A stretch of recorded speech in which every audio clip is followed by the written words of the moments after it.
which leads efforts to mobilize communities to prevent and reduce youth of substance.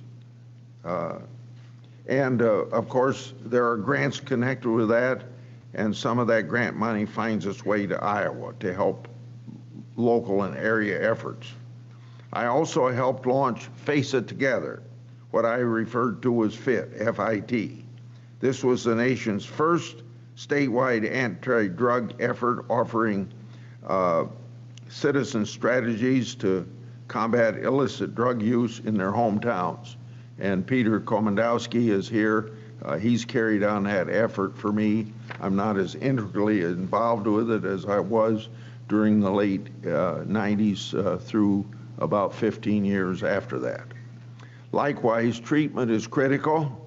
Too many of us know someone who has struggled with substance use disorder. I'm grateful that Rod Courtney, who I'll introduce pretty soon, is here today to share his story and highlight his works to help families and individuals grappling with addiction. Iowans have a lot to be proud of, and many of our drug control initiatives have succeeded.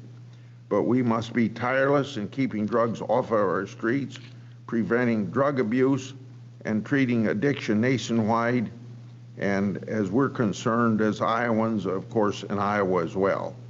Thank you again to our witnesses, everybody in the audience, for being here today, and I look forward to your testimony. I will now introduce the witnesses with a short introduction, and if there's something about your professional life or something about your life you want me to know that I haven't stated in your introduction, you're free to do that. So Dale Woolery is the 8th director of the Iowa Governor's Office of Drug Control Policy. Governor Reynolds appointed him in January 2019.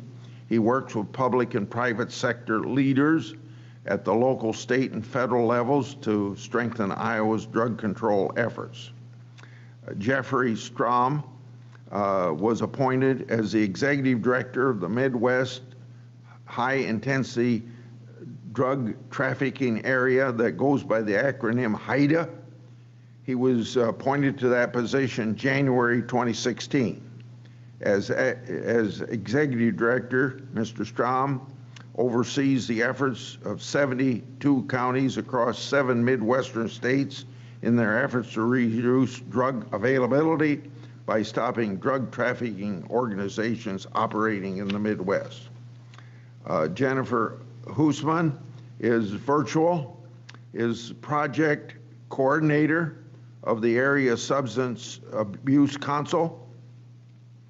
Additionally, she currently directs the work of the Iowa Alliance of Coalitions for Change, known as AC4C. Mrs. Hoosman focuses on preventing youth alcohol, marijuana, and methamphetamine use. Rod Courtney is the executive director of Community Resources United to Stop Heroin, and they use the acronym CRISH of Iowa, which focuses on providing family support, community events, education, and treatment resources for people whose lives have been impacted by substance abuse disorder. Mr. Courtney became involved in CRISH after losing his 38-year-old son to fentanyl overdose November 2016. He has helped develop and coordinate CRISH families and friends support groups in Cedar Rapids and Iowa City and advocates for improved treatment resources for those suffering from opioid disorder. So we will go with Mr. Woolley and then Ms. Jeffrey and then Ms. Hoosman by virtue, and then Rod Courtney. So would you start, please? It'd be an honor, Mr. Chairman. Senator Grassley, thank you so much for this invitation, this opportunity. The short version of my comments would be to echo your comments, but I will share a few other things, including sharing that Governor Reynolds shares your passions on these matters, but regrets she can't be here herself today due to other commitments. We certainly appreciate your active and proactive leadership being involved in drug issues at the federal level for several years.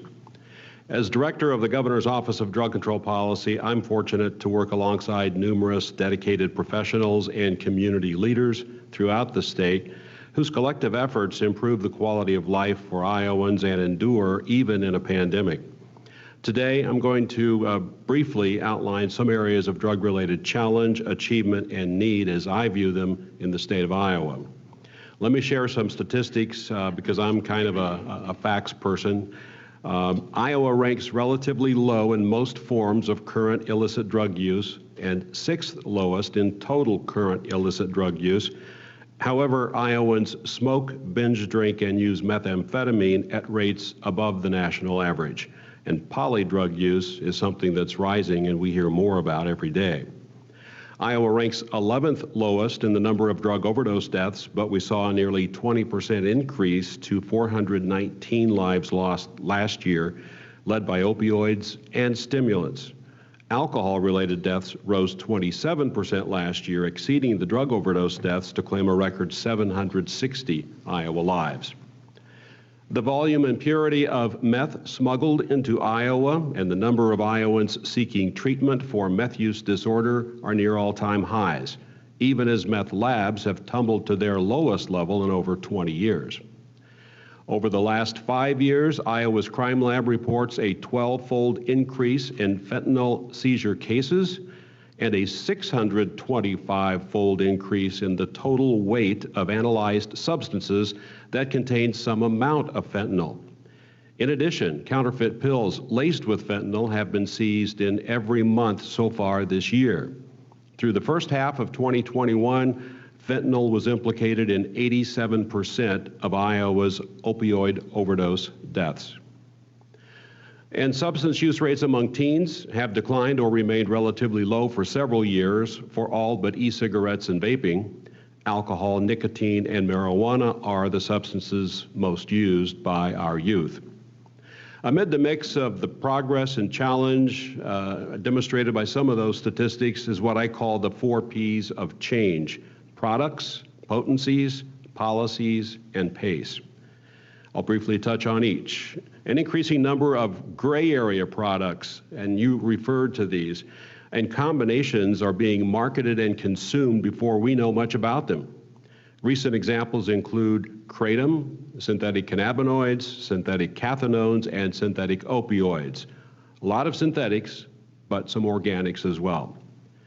Potencies are rising among a large number of potentially addictive substances, from alcohol in craft beers to nicotine for vaping to marijuana edibles to meth and illicit opioids like fentanyl. Many products are increasing in strength, something I think many Iowans don't know.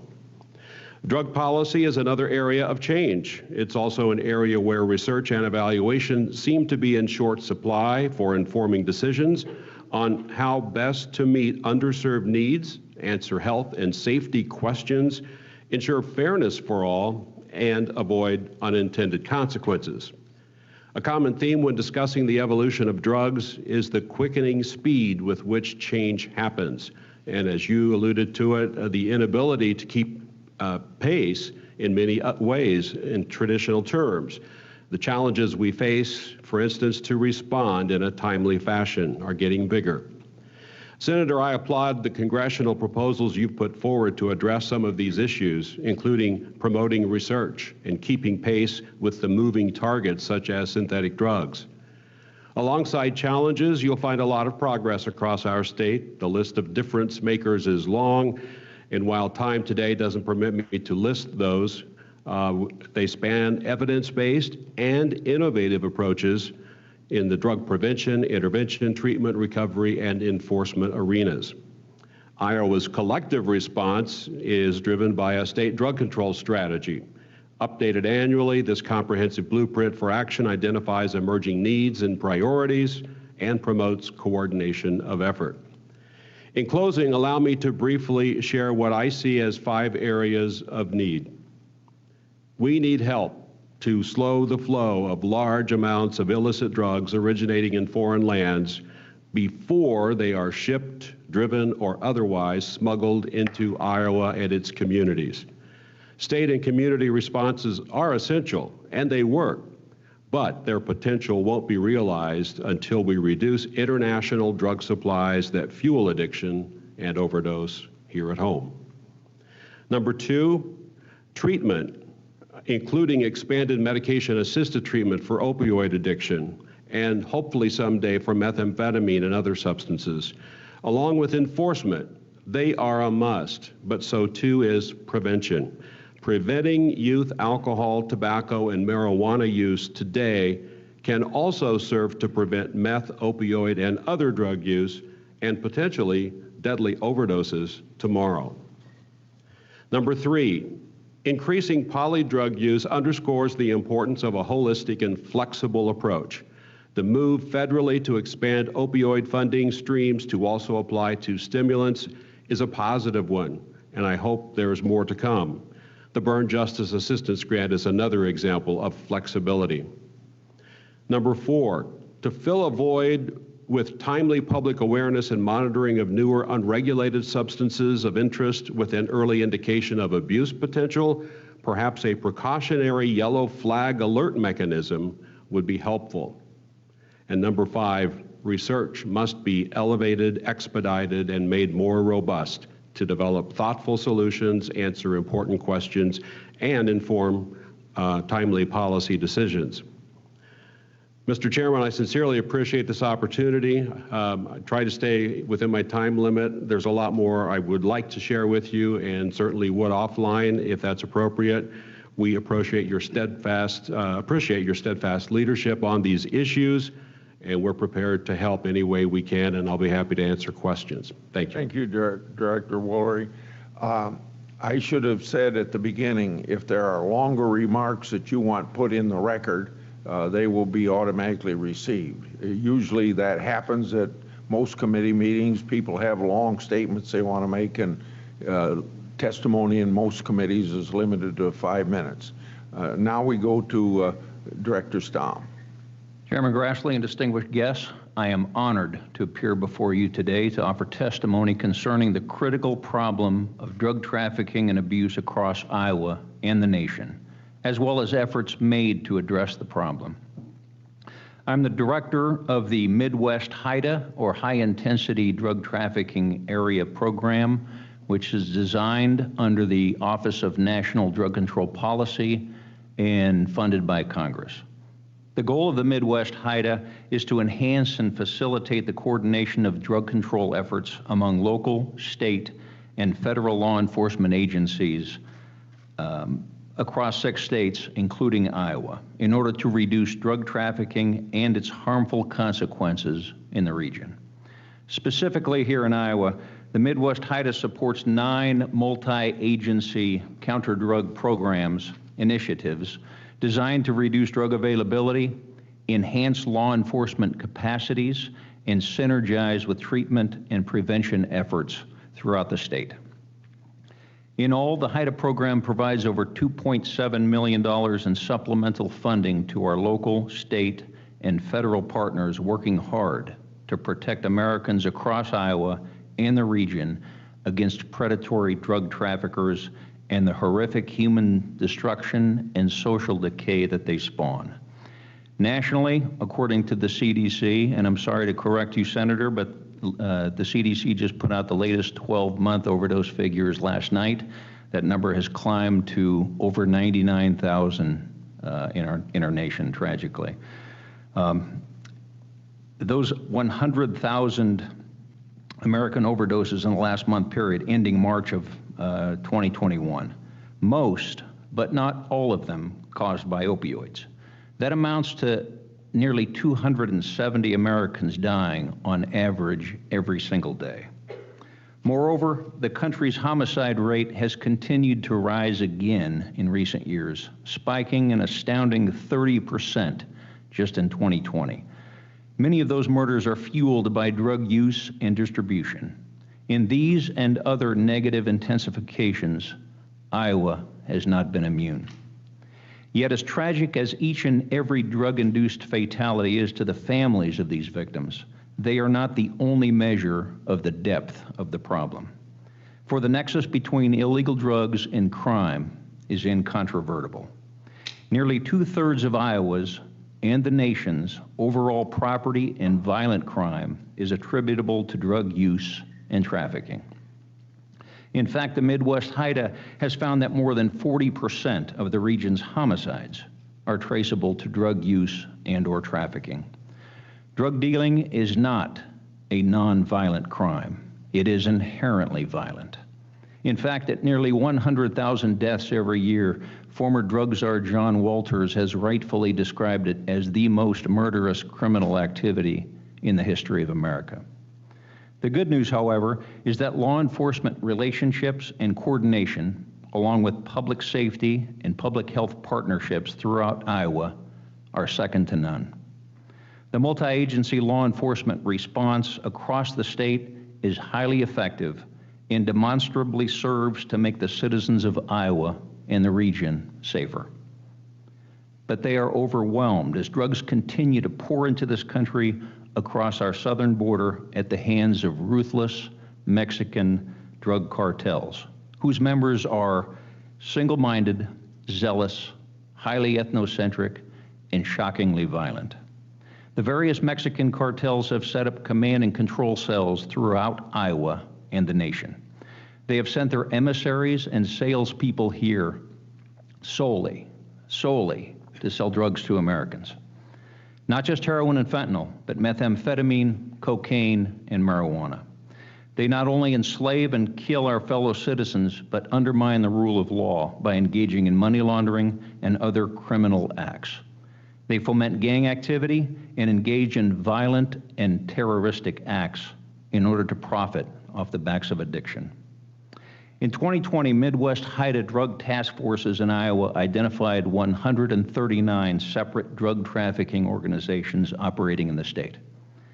All of them directly or indirectly tied to Mexican drug cartels.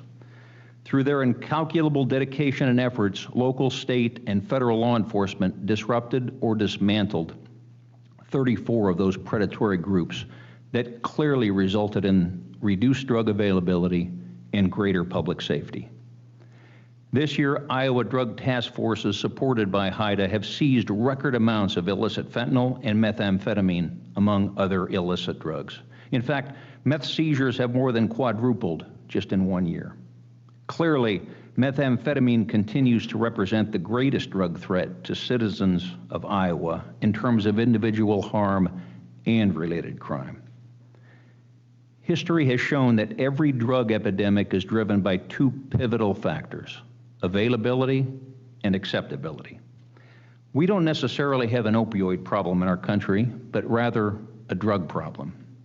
The opioid crisis is only one facet of our currently exploding American drug problem. Any comprehensive strategy against opioids must include making the use of all dangerous drugs not only illegal, but unacceptable to our society. The impact of drug production and supply on drug use epidemics is not only unassailable, it is the one facet of drug control that government is perhaps most capable of affecting.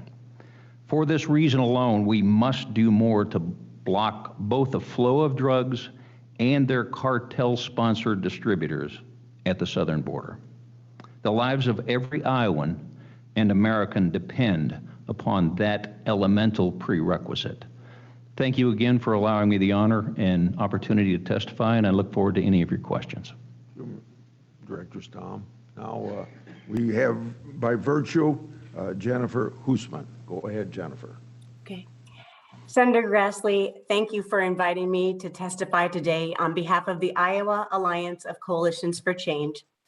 AC4C is a statewide coalition representing over 30 county and community prevention coalitions, prevention agencies, and many state partners representing various sectors across Iowa. Thank you also for your amazing leadership in being the main sponsor of both the Drug-Free Community Support Program and the CARA Enhancement Grant to Prevention Coalitions. I've been a part of AC4C, the statewide coalition, since its inception in 2005. Shortly after I started working for the Area Substance Abuse Council as a prevention specialist and project coordinator in Jones County. I'm now the lead staff person with AC4C for most of my work time and coordinating the Jones County Coalition for the rest. The Jones County Safe and Healthy Youth Coalition applied for and successfully implemented both of these funding streams, DFC and CARA. AC4C is also a DFC grantee in its 7th year of funding, powerfully uniting its members to work together on statewide issues and also sharing successful local strategies with each other. In response to tragedies, the Jones County school districts came together in 2004 to focus on underage drinking. At that time, the Iowa Youth Survey showed 52% of the county's 11th grade students reporting binge drinking in the past month. After implementing evidence-based programs and continuing community coalition work with the support of the DFC grant, by 2018, the number of 11th graders reporting binge drinking had decreased from 52% down to 7%. In 2008, through the DFC program, the coalition expanded its focus beyond alcohol to include tobacco, marijuana, and prescription drugs. Each of these drugs decreased over the 10 years of DFC funding. The DFC data from 2008 to 2018 shows 30-day use of tobacco decreased from 19% to 7.3%, marijuana use decreased from 15% down to 8%, and prescription drug misuse decreased from 6% down to 3.3%. We saw reductions also in all 4 drugs with the 6th and 8th graders as well.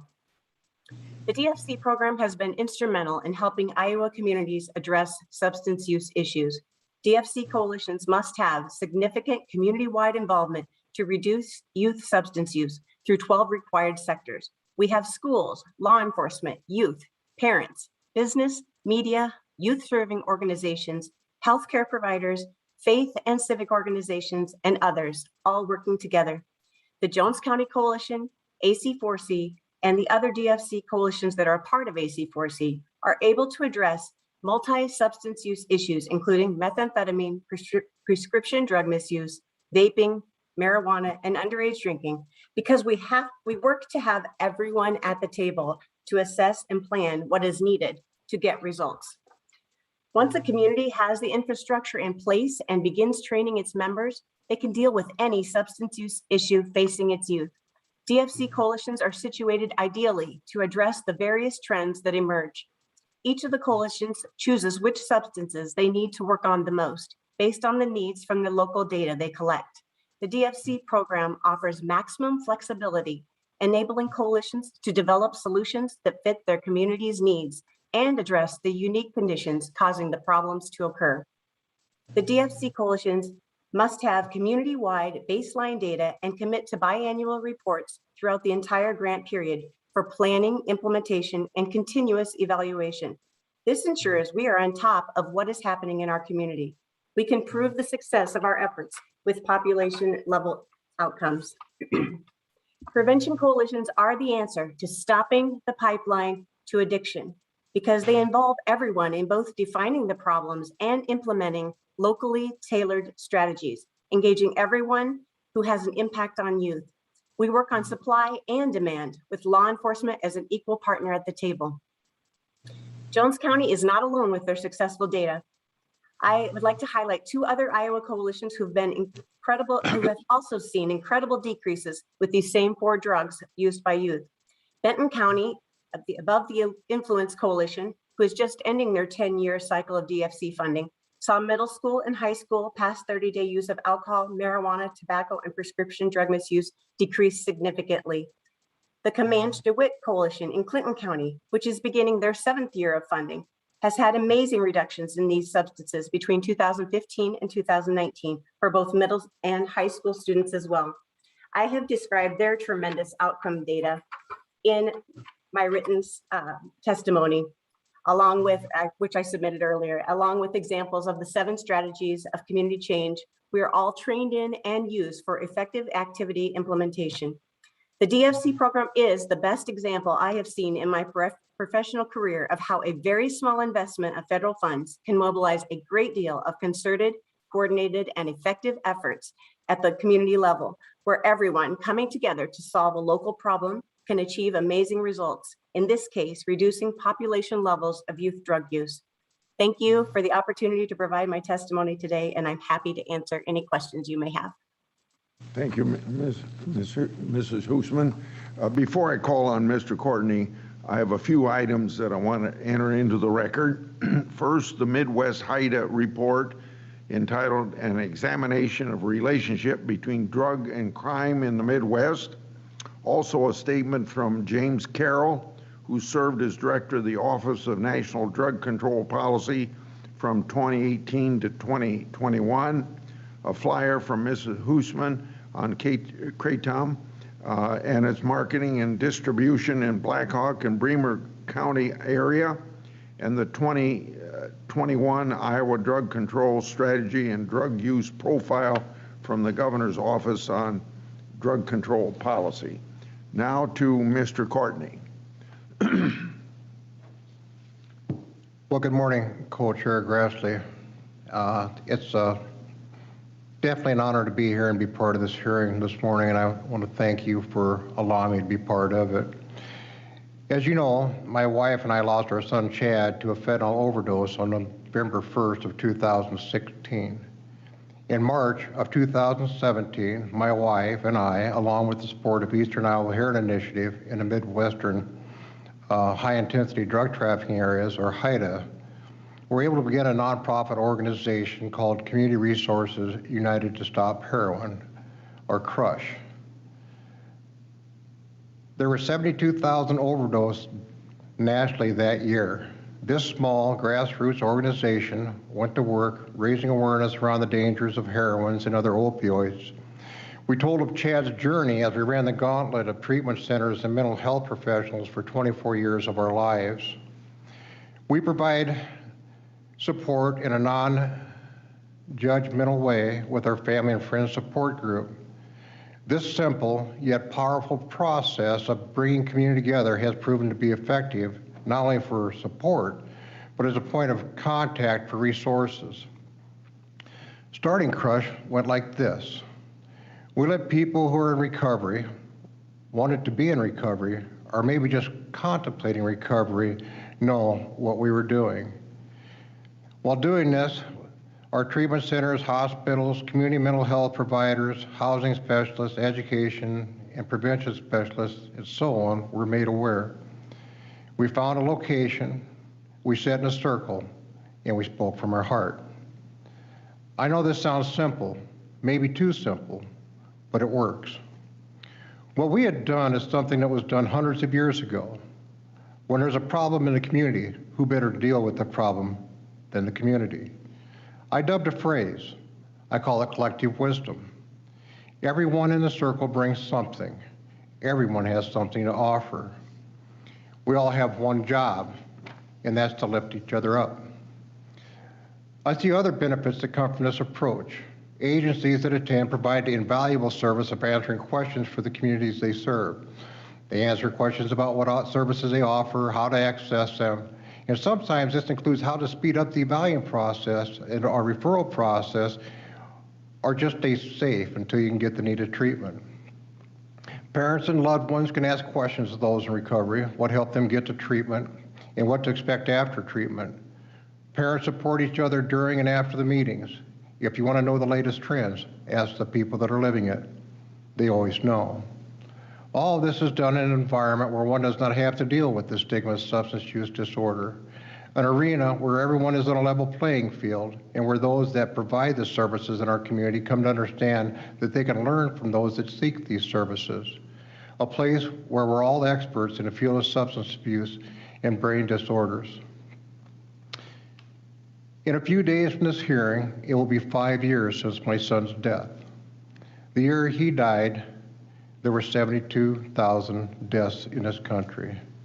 This year, as I've just discovered, there's going to be 99,000 deaths. Fentanyl, a more dangerous opioid than heroin, pours into our country. Methamphetamines follow, and the two often become a deadly combination. Until this flow is stopped, overdose deaths will continue to rise. I would conclude that the supply of these substances in our country now will continue to add to overdose deaths for years to come. However, that is a different battlefield for those that are better suited to fight. My battle lies here at home. I fight alongside my loved ones, neighbors, parents, and families, those of us that know the pain substance use disorders bring to our family and communities. These hard-fought battles have made us experts in our own right, but often the tools we need are just out of our reach. I feel the state of Iowa has done a lot of things right when it comes to dealing with the needs of our citizens and substance use disorders. I also feel that our state is brave enough to say that we can do things better. A few years ago, I went to be trained as a peer recovery coach, a free training offered by the state of Iowa. I even went a step further and became a trainer of trainers. Keep in mind, I'm in my 60s, trained as a social worker, a certified addictions counselor, a retired probation parole officer, and a person in long-term recovery. 38 years and 2 days, as a matter of fact.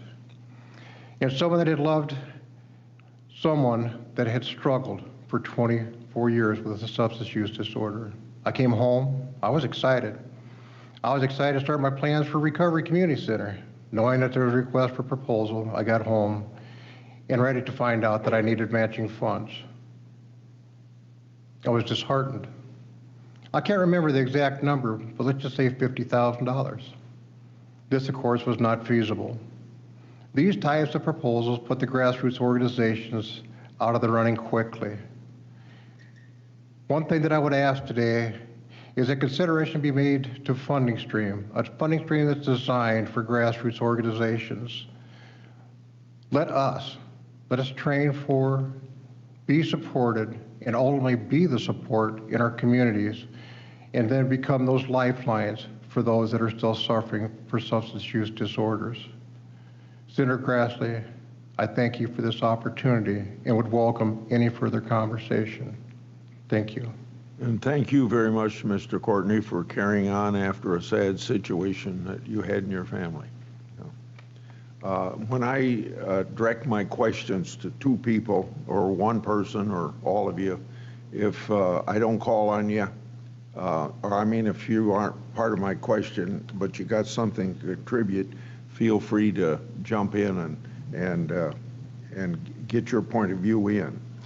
So I'm going to start with something dealing with rural health care, because the last Congress we passed the Rural Emergency Hospital Program. It's a new and voluntary Medicare designation. It will let hospitals maintain essential medical services in their communities like 24/7 emergency care, outpatient care, ambulance services, or more, and their critical services to respond to opioid overdose and provide treatment options. So to Mr. Courtney and Director Woolery, how do you find the hospitals and emergency rooms capable of taking care of the problems that, as you see them from your end, one from a family and another one from a director's point of view?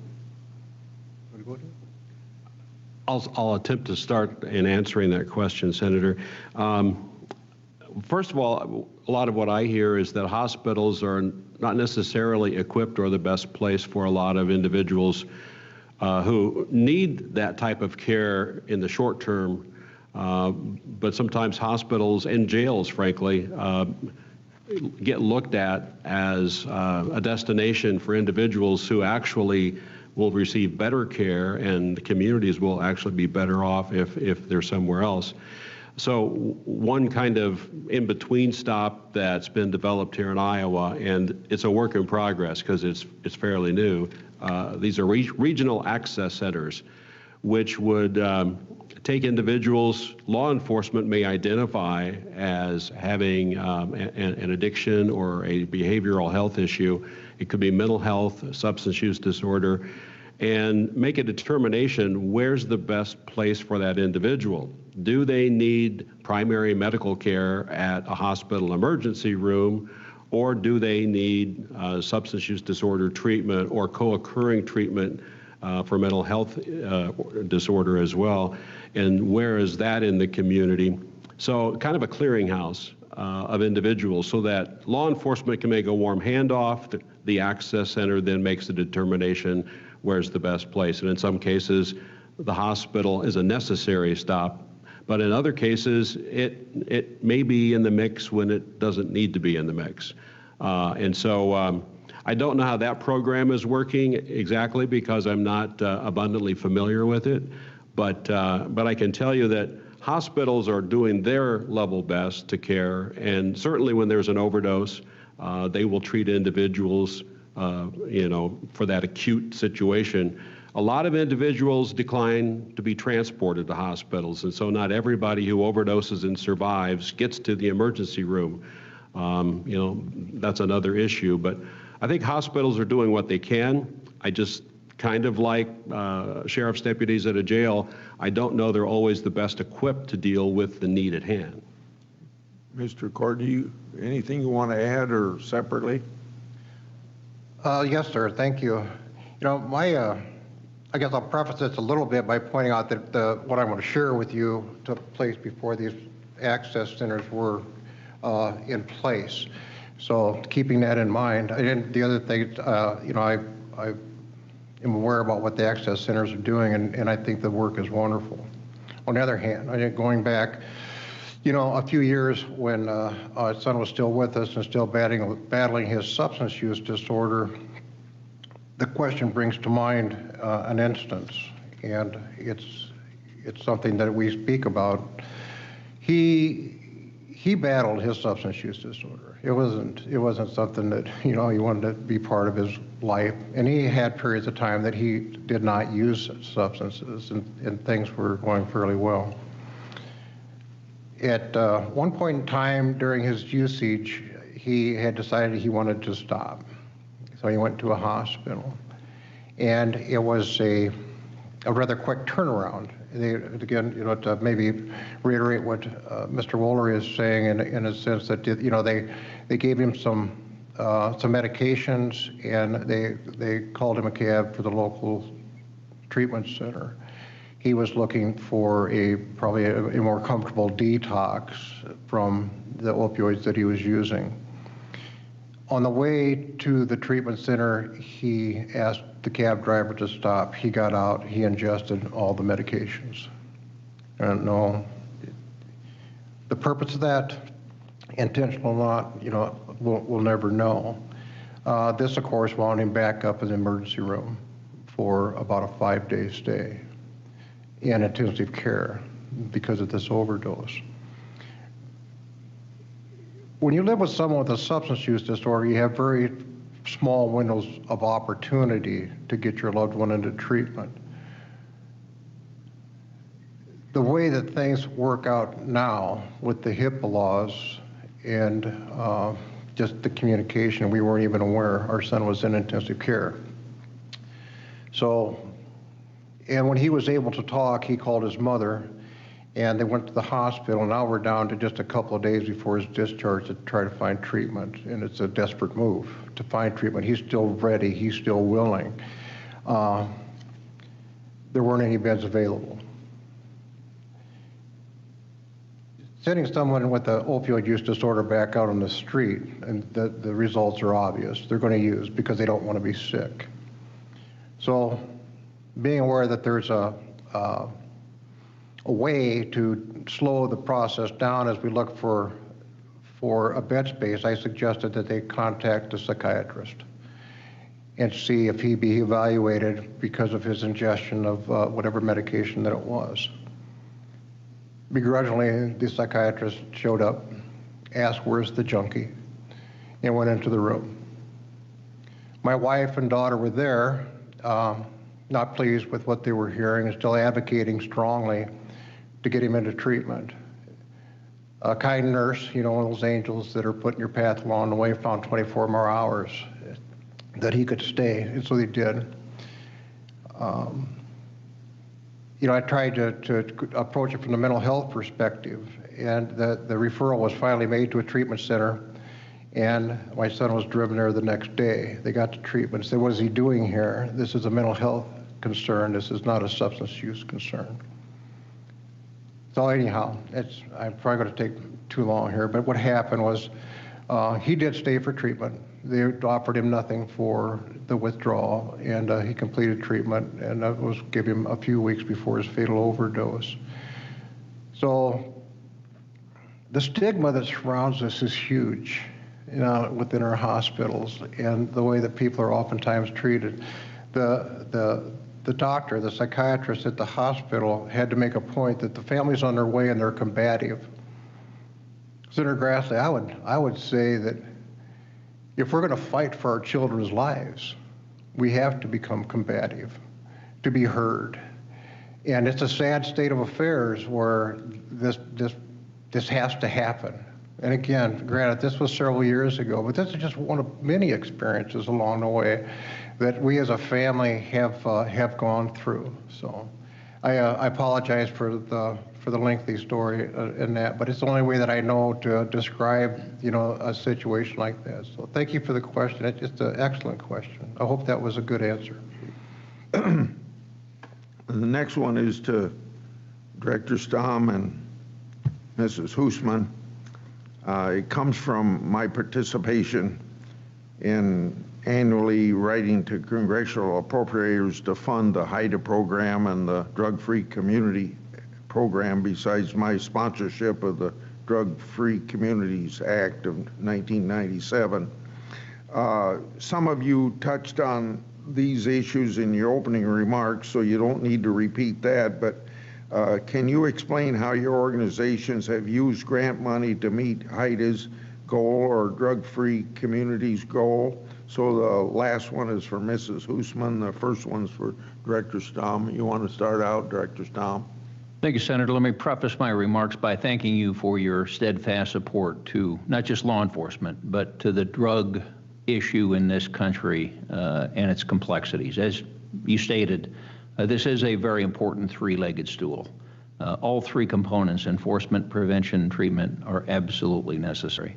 I believe, however, that strategically, treatment and prevention are always necessary, but they're only strategically beneficial when we can reduce drug availability. To answer your question, the HIDA program provides really minimal level support to our law enforcement counterparts in comparison to the overall effort that they bring, state, local, federal law enforcement. But the beauty of the HIDA grant program is it provides a sort of glue that brings the mosaic of law enforcement agencies together to be able to work synergistically, to share intelligence, share information, to target, prosecute, and arrest the most violent and prolific drug trafficking organizations in any particular region. So the support that the HIDA program can provide through congressional funding is critical to enhancing the safety of Iowa citizens and across the nation. You use the words bringing together. Would you not have this cooperation without the HIDA grant? Is that an assumption I can make? Well, I think working toward the same goals, law enforcement will always cooperate. However, the sort of the mechanism that HIDA provides in a multi-agency, multi-jurisdictional framework that brings these agencies together in a co-located model is unlike any other grant program in the country. And the intelligence sharing piece, the training component, the equipment that we can provide in the HIDA program, once again, allows law enforcement agencies to not just share information and work together, but to actually synergize and make a much bigger difference for the citizens of this nation. Mrs. Hoosman, anything that you want to add? In addition, you covered it quite well in your opening remarks, but anything you want to add, you can add now at this point. Okay, yes. Well, the DFC program is one of the only federally funded drug prevention programs that goes directly to local communities. And I really believe we need a substance use prevention coalition in every county in Iowa. Substance use prevention has been totally under-resourced and underutilized relative to its ability to stop addiction and overdose rates. More attention and resources must be geared to stopping use before it starts with upstream prevention approaches like DFC and the CARA programs. Primary prevention to stop misuse before it ever starts is cost effective, with each dollar invested saving between $2 and $20 in treatment and healthcare costs. And I often say this when I'm out speaking, The DFC program is an incredibly good use of taxpayer funds. At $125,000 a year for 5 to 10 years. When I first started working in substance abuse prevention specifically, I coordinated another federal prevention grant that included treatment and more efforts for at-risk students. The grant was over 3 times more per year than the DFC and didn't require matching funds from the community. It did not require the extensive work on a sustainability plan like the DFC does. And we worked really hard to make good use of that large amount of taxpayer funding. It was $500,000 a year for 3 years.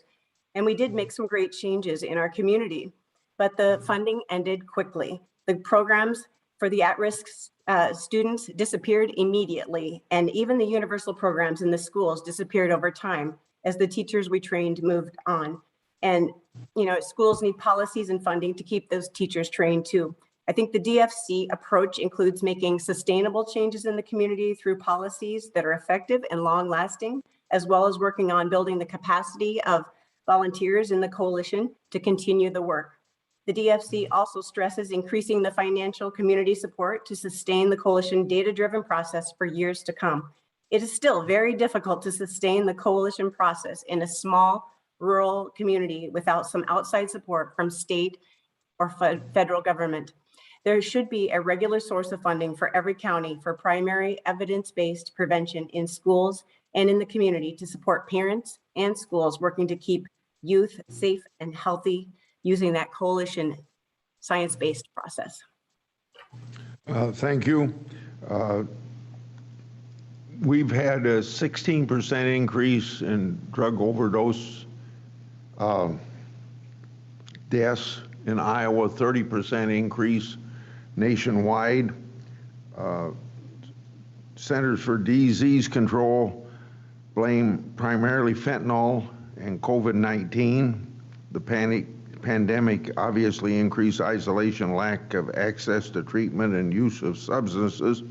For any of you, without me specifically calling on all of you, how has COVID-19 impacted your work? What lessons can be learned, and how can we move forward, both Iowa and nationally, as a result of what you've learned? Clearly, COVID has affected law enforcement's ability to be able to do their jobs with limited manpower. I think as far as slowing down drug traffickers, especially across the southern border, it was temporary. Given the profitability of drugs, they had always figure out a way to get around temporary obstacles like that. So COVID, I think, has been a factor, but it's less of a factor in our overall threat and response because, as we know, given the overdose death rates, they just continue to climb. I spent 31 years in the Drug Enforcement Administration, and for many years DEA said that synthetics would be the future. We are here now. Methamphetamine and fentanyl have eclipsed the organically based drugs of cocaine and heroin. Especially fentanyl, there's no more profitable, low-volume, high-value drug than fentanyl. One can acquire a kilogram of fentanyl from a rogue Chinese chemist in Guangzhou or Shanghai, for instance, for about $3,000 to $5,000. Turn that into $1.5 million on the streets of Iowa, for instance. I think one of the, as you alluded to earlier, sir, I think one of the keys that we can bring to this fight would be a broader classification of fentanyl drugs as a class, simply because the chemists are so highly adept at responding in sort of a chemical game of whack-a-mole to legislative scheduling of fentanyl drugs in the Controlled Substances Act. So if we can do a broader legislative fentanyl scheduling as a class, I think that would be a great benefit to not just local law enforcement in this country, but international treaties and being able to affect the drug producers, both in China and Mexico and elsewhere. The scheduling runs out in January, and that's the problem, to get it made permanent if we can do that. Anybody else that wants to jump in on this question? Director Woolery. I would share, Mr. Chairman, that in our conversations with law enforcement, I think is clear from the pandemic is that the drug traffickers, the cartels, they are nimble and they adapted. Increasingly we hear about dealers who now deal in multiple substances. And so if they were a one-trick pony, so to speak, 5 years ago or 2 years ago, many now are, they've diversified. And what that means, I think, to those who use, become addicted, and potentially overdose, is that the supply chain in the case of illicit drugs is different.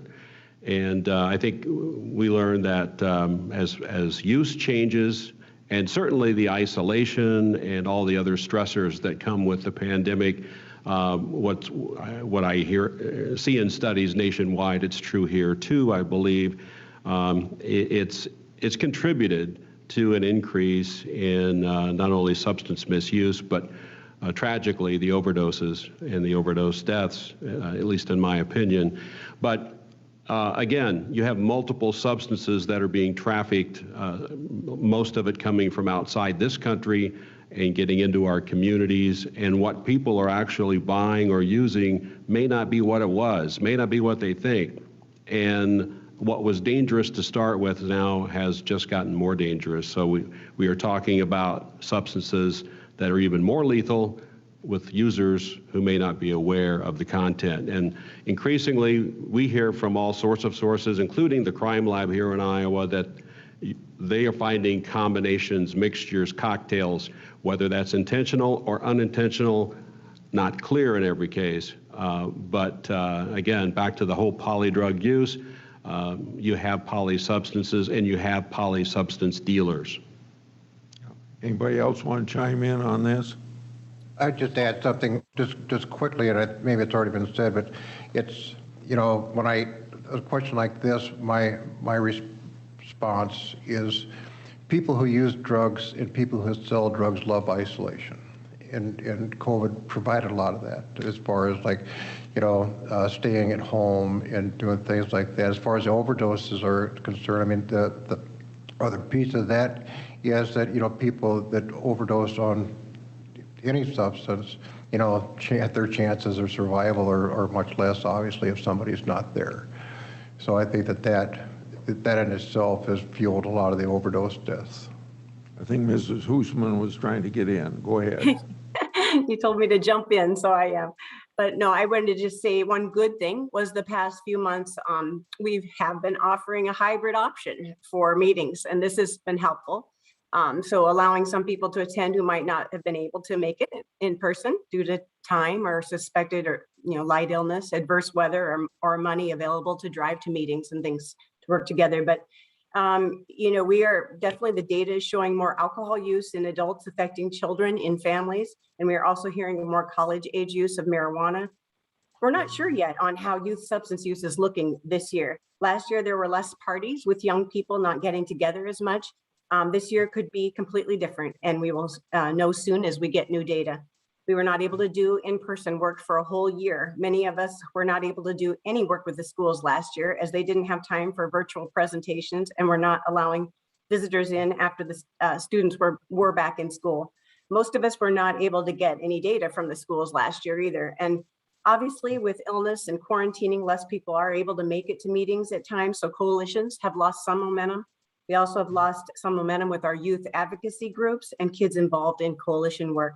Kids were not interested in attending another virtual meeting last year, and everyone's priority had to be getting the basic schoolwork done as much as possible. But the DFC Pandemic Relief Act is so important to many of our coalitions during this time, as reaching the required financial match has been a struggle with many of our activities we counted on as match unable to occur. So thank you for your leadership on that issue. My next question deals with fentanyl. All of you have touched on it to some extent, so see if you can give a short answer. We already know that it's the lion's share of recent overdoses, and in Iowa, fentanyl and its analogs have been implicated in 87% of all opioid overdose deaths, and that's up 31% from 5 years ago. federally, the Drug Enforcement Administration temporarily controlled all fentanyl analogs. Congress has extended this authority several times. I've already talked about that, but wanted to repeat it, that it expires in January. I want these drugs to be permanently scheduled. I'd like to hear from any one of you that want to say how fentanyl substances impact Iowa, and if you'd like, please comment on permanently scheduling. I would just reiterate, Senator, it's sneaky dangerous. And I would contend that a lot of Iowans who become addicted to opioids or who overdose on opioids don't know that what they consumed contained fentanyl. So there is an education challenge in addition to, I think, the regulation challenge. But it's certainly, it's one that appreciate you taking it on. It needs to be taken on. But again, I think part of the answer lies south of the border as well. You know, we have to do something about the production and the distribution and deal with it before it gets to the state of Iowa. That's part of the puzzle. If I commented on the crisis of the border, people would think I'm bringing politics into it, and I don't want to do that, but there is a major problem just developing in the last few months. Anybody else want to put in anything on fentanyl?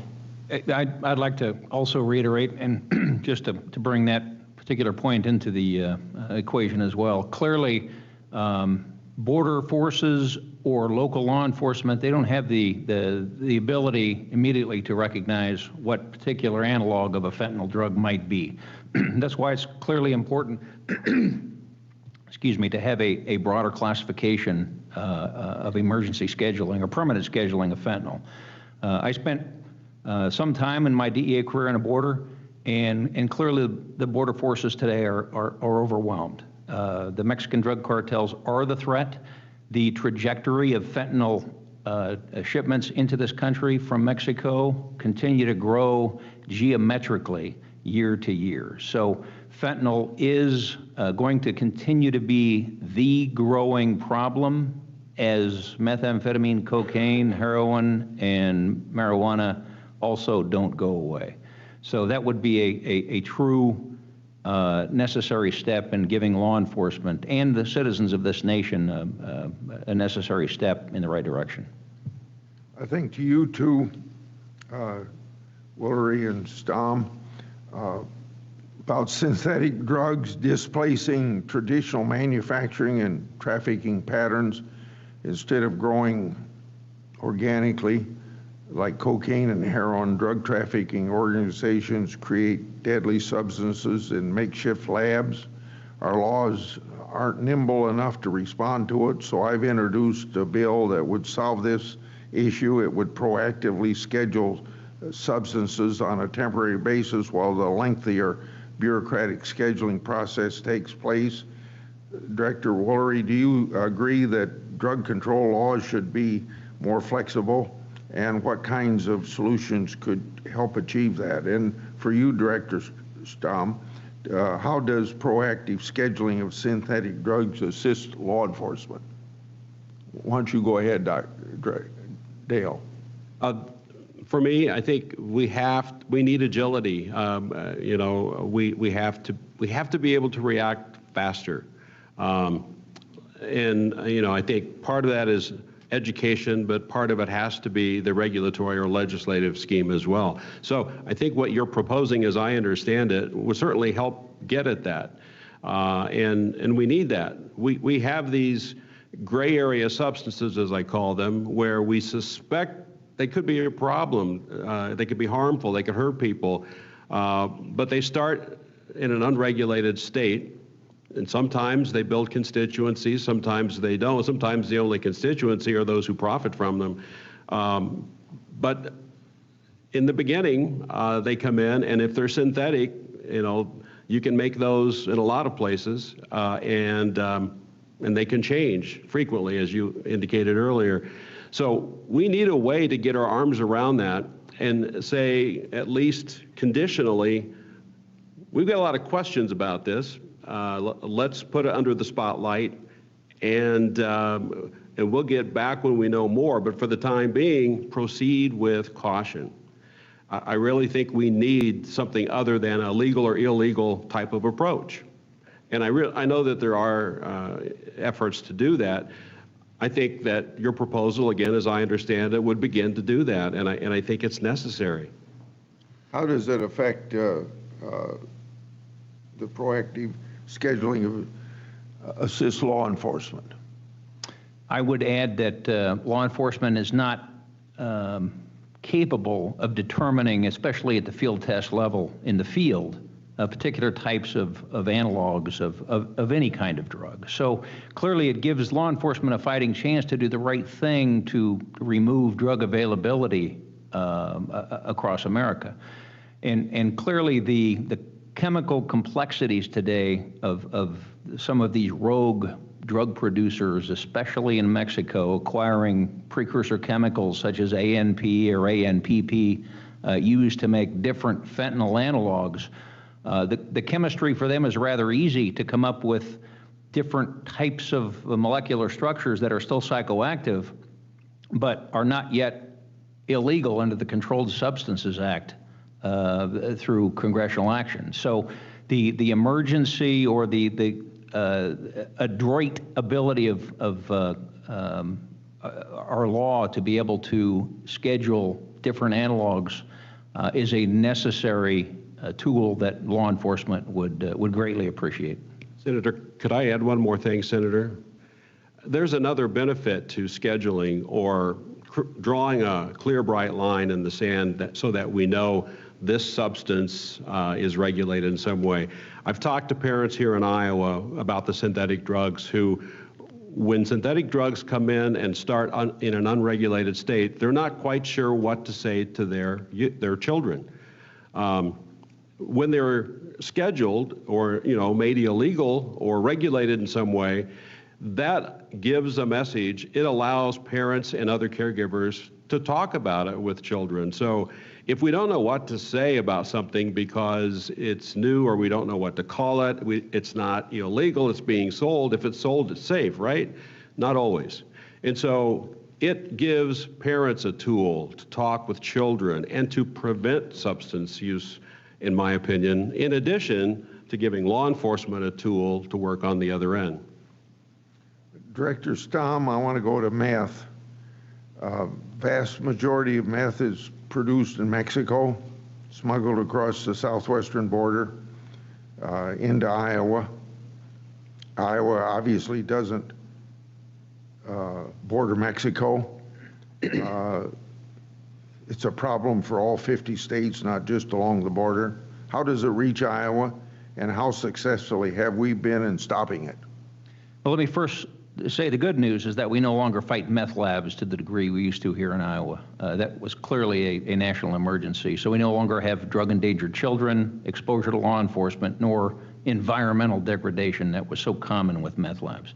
The bad news is that the Mexican cartels are increasing their production annually with their super labs and continue to truck methamphetamine across the border in record amounts every year. And I'd like to quote one of the best counter-drug analysts in the business today, and her name is Melissa Stock, right here with the Iowa Department of Public Safety. And I've stolen an analogy that she used to talk about relative to the Kevin Bacon 6 degrees of separation, in that typically an Iowa drug trafficker was about 6 degrees removed from a Mexican cartel command and control cell up until quite recently, where those degrees of separation have simply gone down to 1 or 2 now. So you may be asking the question later, but Iowa is clearly a border state today. Iowa is right, the first step of a drug trafficking offloading situation from a methamphetamine super lab in Sinaloa or Michoacan, Mexico, bringing ton levels of methamphetamine to Iowa. So clearly, we need to get a better handle on the border security for the citizens of not just Texas and Arizona and California, but for Iowa, and also continue to work with our Mexican law enforcement counterparts to reduce meth production in that country. I co-sponsored a bipartisan bill that urges the Office of National Drug Control Policy to issue a national strategy on the emerging threats posed by meth. Director Woolery, as a leader of Iowa's efforts, can you explain why specific strategies are important, and how would a national strategy on meth be helpful for prevention and treatment and enforcement efforts? I would share, if we look at the opioid epidemic, the response, because of the urgency that was created by the way it's been framed for very appropriately, it's allowed the response to be larger, more robust, and I think more forceful, and hopefully eventually more effective. An example would be medication-assisted treatment for opioid addiction. We do not have an equivalency for methamphetamine. It's being studied, and I think the National Institute on Drug Abuse has at least one hopeful candidate. But if we have a strategy to deal with methamphetamine, it might allow us to research and get to a medication-assisted treatment. There are things that are unique about methamphetamine as it relates to how someone uses. The demographics of the individuals who use might be different, and the course of addiction and getting into recovery. But I would also caution that I think we need to look at things holistically and inclusively, because I think part of what we don't do as well as I think we should do today is look at things from a multi-drug or a polydrug perspective. And what we hear increasingly, not only are the dealers dealing different types of substances, but increasingly we're seeing polydrug use. So I think we need the comprehensive strategy, but within that, I think it is helpful to have these micro strategies to deal with the nuances or the uniqueness of methamphetamine, and to give it an elevated status. 20 years ago, there was a lot of weight behind dealing with meth. Today, that weight is behind dealing with opioids. We need the weight behind both. And so I think a strategy would help raise the profile and raise the awareness, and that might be the most important thing. On prevention, I want to go to Mrs. Hoosman. I think maybe you've already answered this question to some extent because you gave us some statistics, but since prevention is so critical to stop drug use before it begins, how do you measure success in substance abuse prevention, and what can be done to improve prevention efforts?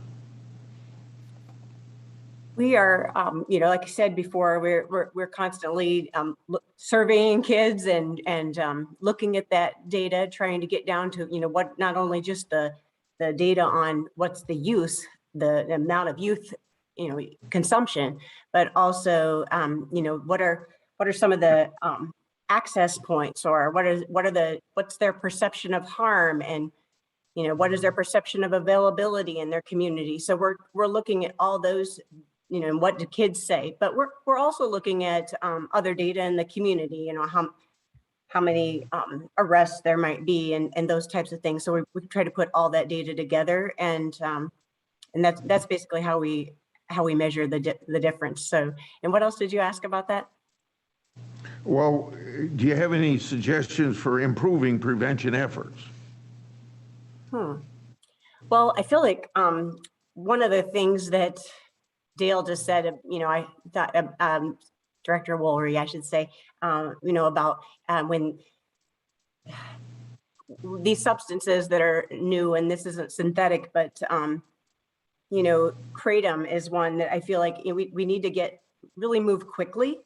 Think like they said before, the pace of things are changing so fast. Kratom was one that I wanted to share about because it's popping up like all over our Iowa gas stations and malls and vape shops, and you've probably seen it when you're out on your county tours. And just this past month, a new vape store opened even in Jones County, just a couple blocks from my office.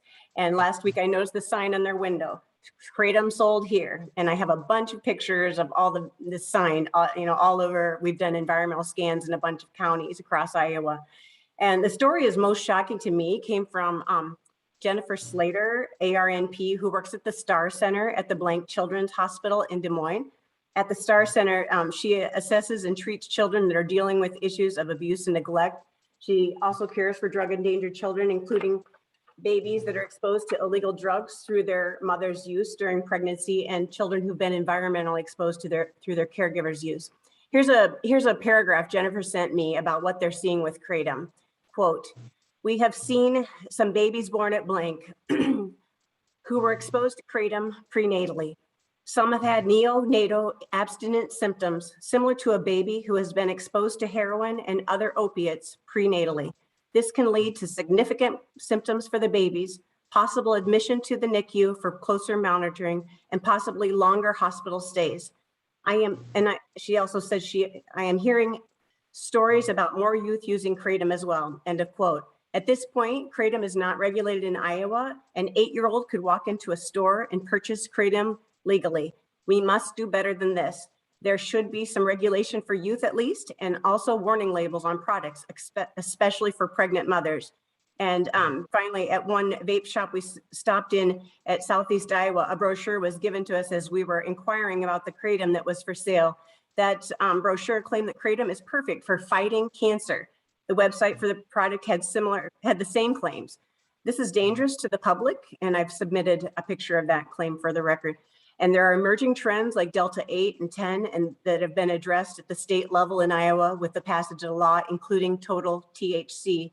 And the Iowa Department of Inspections and Appeals has been doing a great job educating stores about this. We are seeing less of this than neighboring states. We are seeing some very disturbing advertising coming out of those mailings in the vape shops in the Black Hawk and Bramer County area. And I did submit that example photo as well. Way down at the end of my questioning, I was going to ask if we got to it about Kratom. Since she brought it up, I think I'd ask any of you to comment on it as you see it as a problem, as she described, presumably is a big problem. I would share, Mr. Chairman, that it's a bit of a conundrum, these types of substances. In this case, if this substance is unregulated, unless it's being sold for consumption, human consumption, in which case then it would be illegal federally because the FDA has not approved it. But is it being sold for human consumption? The label says not.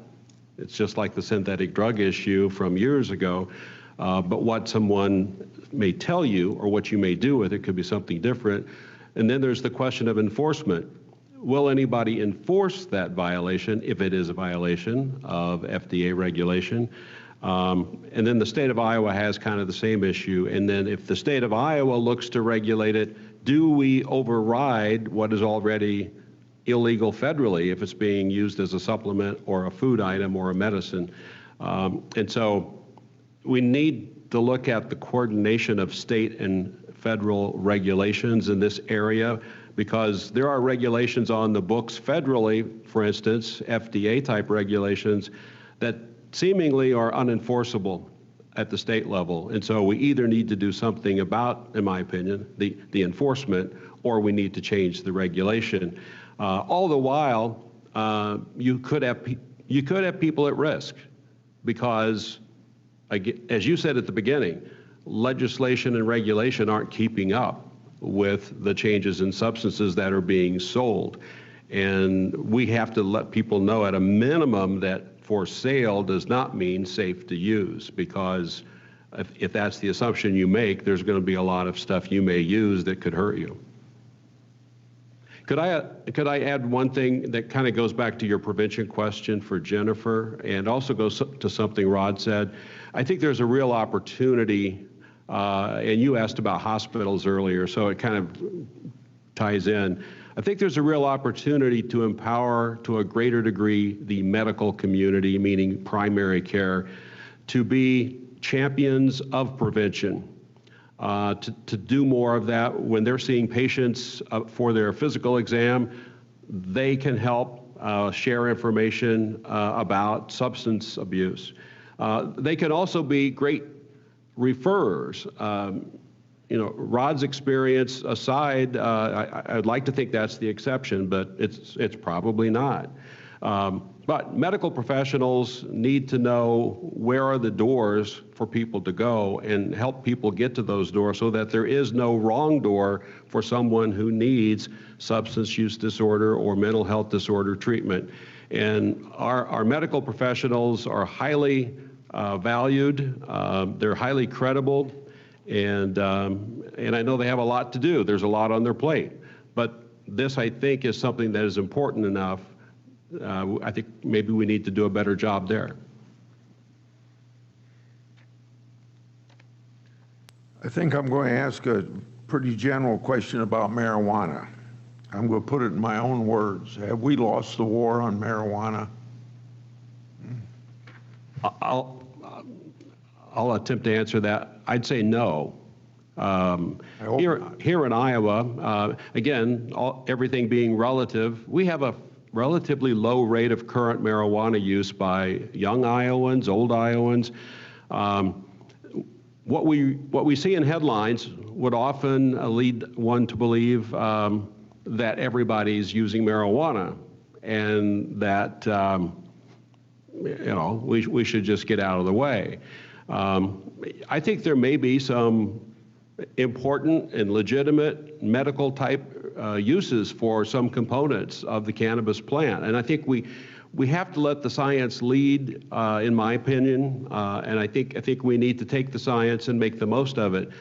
But I don't know that the science tells us that we should just get out of the way or assume that the whole plant or everything in the plant is good for you. And so I don't think we've lost it. I think here in Iowa, you know, we've had some good success. I think it's important, especially with the potency of marijuana products going up. It's not the marijuana of 20, 10, even 5 years ago. The gummy bear type edibles, you know, they can have THC levels in excess of 50%. That's a lot different from the so-called ditch weed that would have 3%. And so we need to know what that means in scientific terms. And we don't have a lot of information, but intuitively, more may not be better. And so I think we have to treat this for what it is. It's become a nuanced issue. There may be components that we need to find a regulatory and distribution path for. There may be other components like THC where I think we have to handle with care. And I don't think that legalizing is necessarily an answer. It's an answer, but I don't know that it's the right answer, given what we know about its addictive qualities or the fact that it can lead to substance use disorder. The public safety component, we have to remember there is a large public safety issue with addictive substances, and that includes THC or marijuana.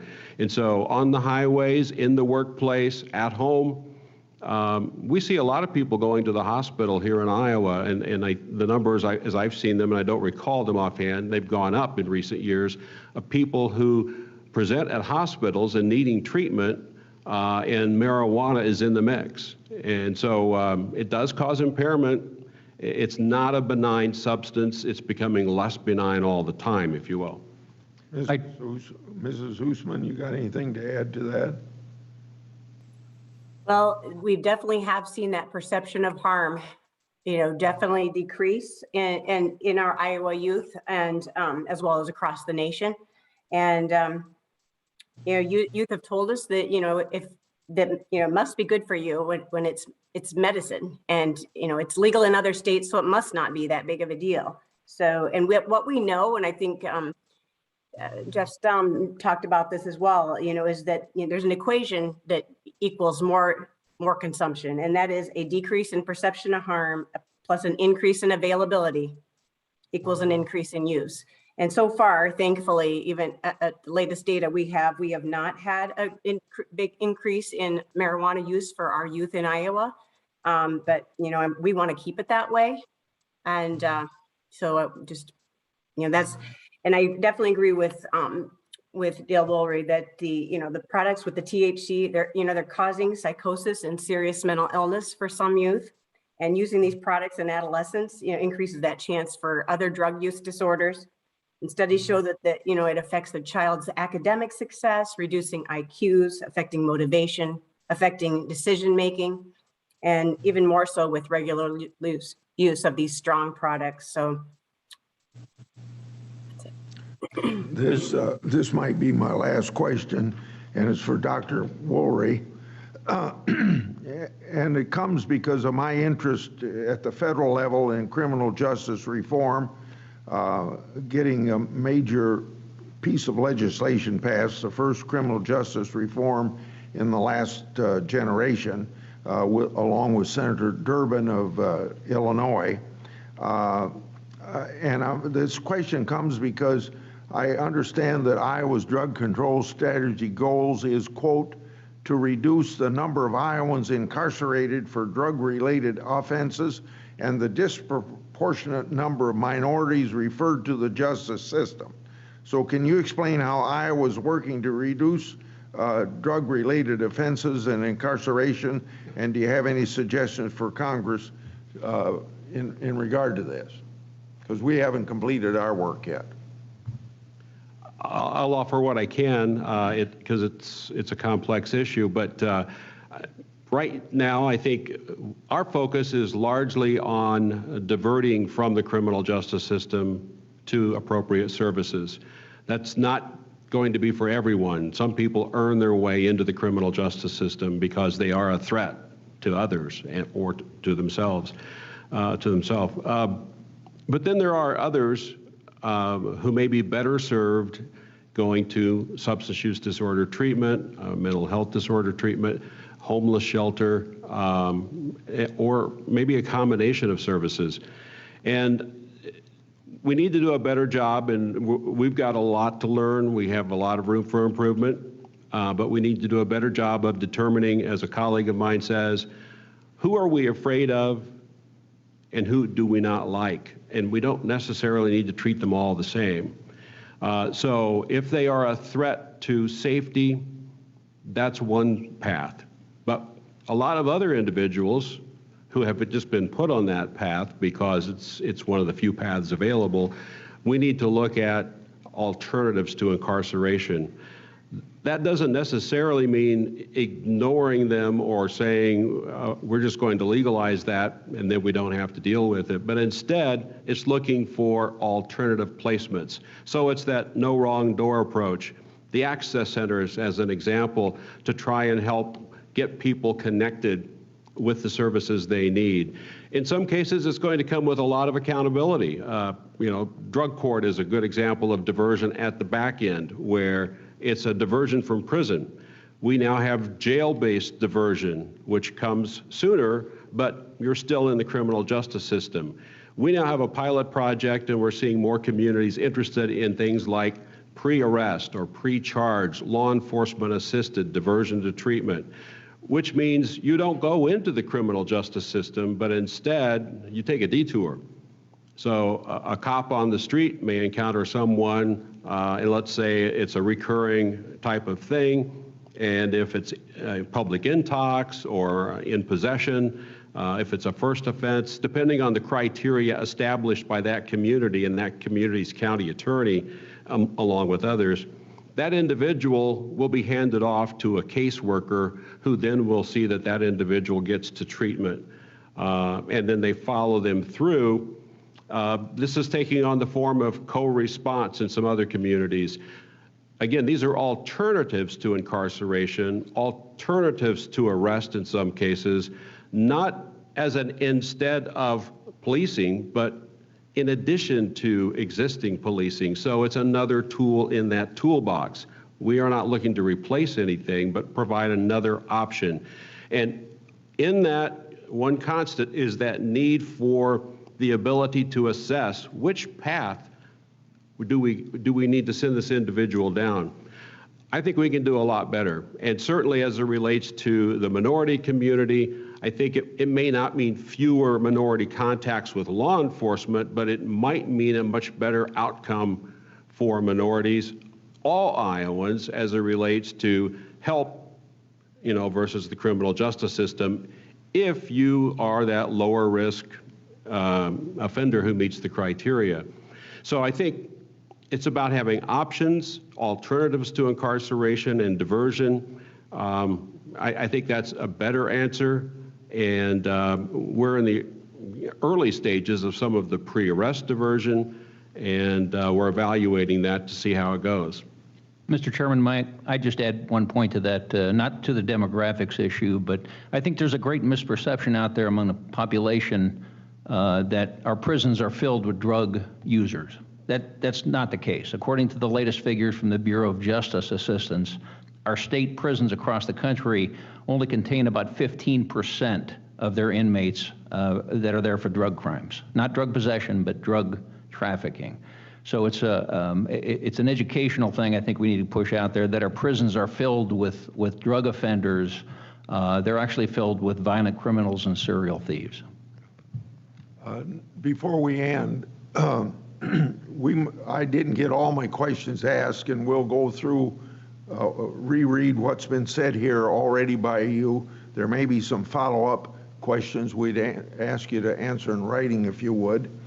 And I want to thank all of you for participating, but particularly I thought I ought to congratulate and thank Mr. Courtney because telling your story can't be easy for you and your family in a tragic situation like you've confronted and worked with, but you've shown that you have compassion and community service as a result from it.